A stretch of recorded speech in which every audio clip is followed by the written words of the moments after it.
उदाहरण नंबर 18 में आपको दिया गया है सारणिकों का प्रयोग करके एक पॉइंट्स आपको दिया गया है 1,3 और बी को जोड़ने वाली रेखा का समीकरण ज्ञात कीजिए और के का मान ज्ञात कीजिए यदि यह एक बिंदु डी इस प्रकार है कि त्रिभुज ए बी डी का क्षेत्रफल 3 वर्ग इकाई है। तो डियर स्टूडेंट्स, यहाँ पर हमको दो चीजें ज्ञात करनी है। पहले पार्ट में हमको रेखा का समीकरण ज्ञात करना है और दूसरे पार्ट में हमको के का मान ज्ञात करना है। तो डियर स्टूडेंट, सबसे पहले हम रेखा का समीकरण ज्ञात करेंगे। तो आप देख सकते हैं कि यहाँ पर ए और बी दो ही बिंदु आपको दिए गए हैं। यहाँ पर त्रिभुज का क्षेत्रफल निकालने के लिए हमको 3 बिंदुओं की 3 शीर्षों की आवश्यकता होती है। तो तीसरा पॉइंट्स हम अपने पास से मानेंगे। तो आपको लिखना होगा, माना ए बी पर कोई बिंदु P जिसके पॉइंट्स हैं x, y हैं, तब त्रिभुज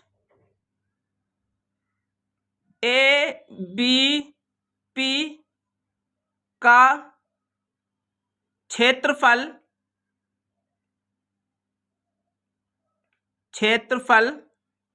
बराबर 0 लेना है आपको। डियर स्टूडेंट्स, तो देखिए त्रिभुज का क्षेत्रफल वाले फॉर्मूले से हम इसको सॉल्व करेंगे। तो त्रिभुज का क्षेत्रफल का फॉर्मूला होता है आपका 1/2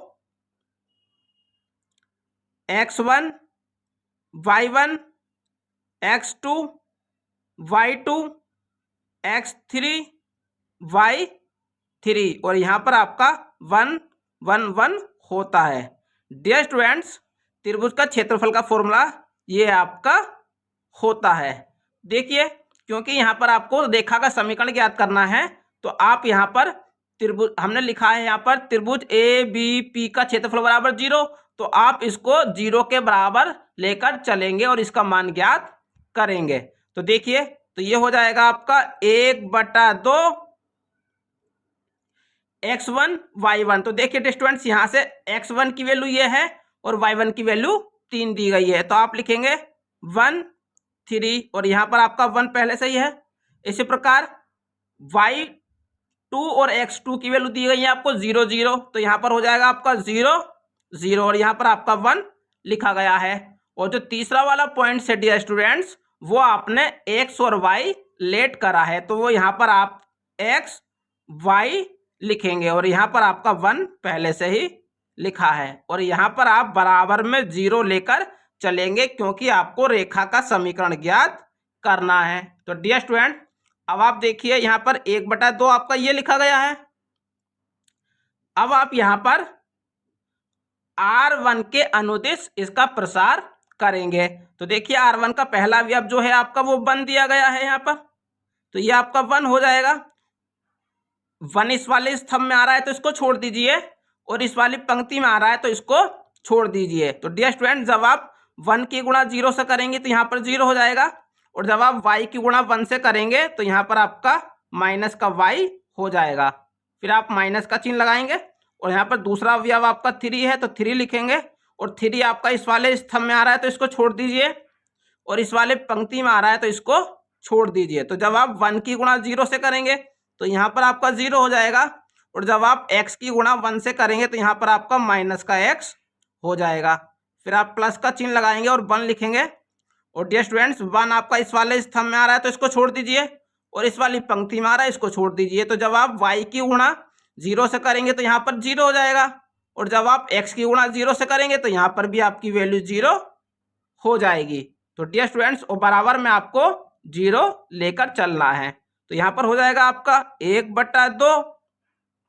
डियर स्टूडेंट्स, आप देखिए यहाँ से आपका बचेगा माइनस का y और जब यहाँ पर हो जाएगा आपका माइनस का y।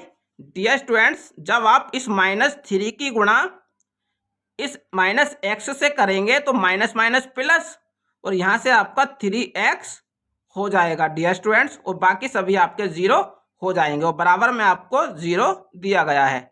अब आप यहाँ से 1/2 ये जो आपका लिखा गया है इसको आप 0 में भेज देंगे, तो यहाँ से हो जाएगा आपका माइनस का y प्लस का 3x बराबर 0। डियर स्टूडेंट्स, ये माइनस का y है, आप इसको उठाकर 0 की तरफ ले जाएंगे तो ये हो जाएगा आपका 3x बराबर प्लस का y।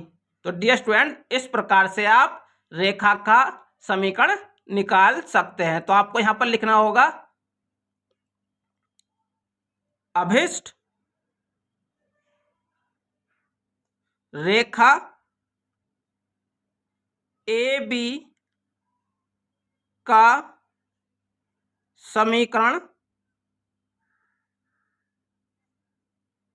है। तो ये जो आपका निकल कर आया है यह रेखा का अभिष्ट समीकरण निकल कर आया है। इस प्रकार से आप उदाहरण नंबर 18 के फर्स्ट पार्ट को सॉल्व कर सकते हैं।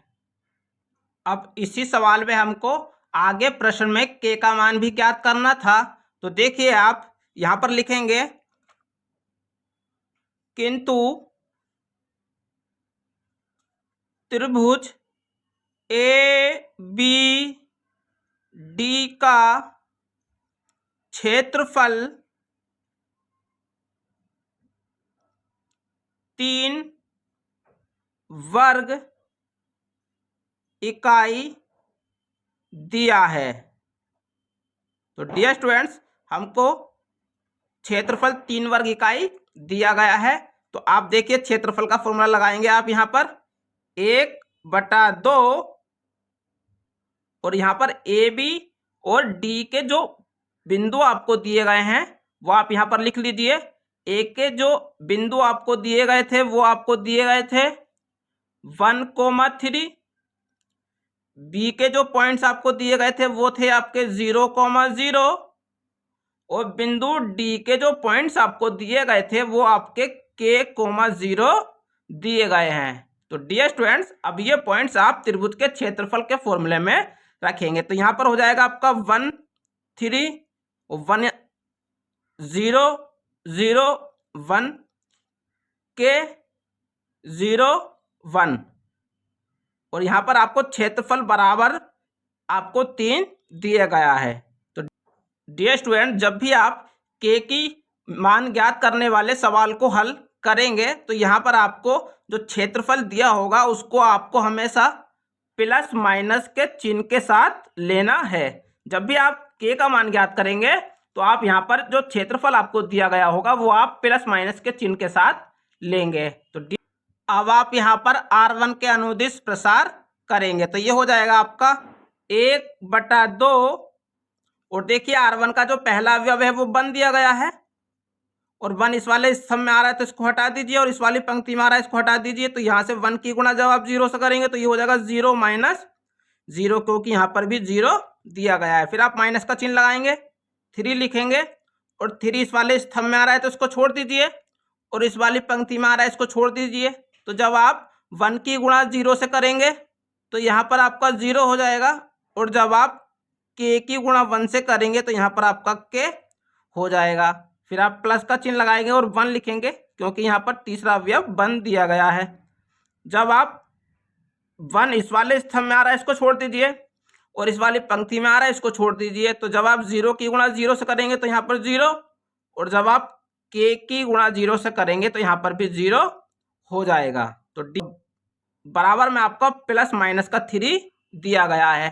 तो डियर स्टूडेंट्स देखिए, तो ये हो जाएगा आपका 1/2, और यहाँ से ये सब 0 हो जाएंगे, और यहाँ से आपका -3 की गुणा जब आप -k से करेंगे तो यहाँ से आपका प्लस का 3k हो जाएगा, और यहाँ पर ये 0 है डियर स्टूडेंट, तो ये पूरी वैल्यू 0 हो जाएगी, और बराबर में आपको प्लस माइनस का 3 दिया गया है। तो डियर स्टूडेंट्स, अब आप इस 2 की मल्टीप्लाई इधर कर देंगे तो ये हो जाएगा 3k बराबर प्लस माइनस का 2 की गुणा जब आप 3 से करेंगे तो 2 तिया 6 हो जाएगा। तो ये हो जाएगा k is equal to plus minus का 6/3।